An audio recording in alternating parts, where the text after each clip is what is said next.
Guys welcome back to my channel MAP talks.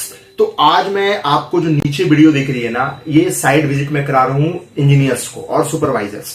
अगर आप engineer, site engineer और supervisor बनना चाहते हैं तो आप मुझसे कांटेक्ट करो। मैं आपको वे बताऊंगा किस तरह से आप साइट इंजीनियर और साइट सुपरवाइजर बन सकते हो एचवीएसी डिपार्टमेंट में, और इवन कि आप एमईपी में भी बन सकते हो, mechanical, electrical, plumbing and fire fighting. आप किसी में भी बन सकते हो। किस तरह से बनना है मैं गाइड करूंगा, क्योंकि ये एक छोटी वीडियो है, इसमें बताना संभव नहीं है, but I will try my best. ये वीडियो आज आप देखिए कि किस तरह से मैं ट्रेनिंग देता हूं साइट पे फुल प्रॉपर पीपीई किट के साथ।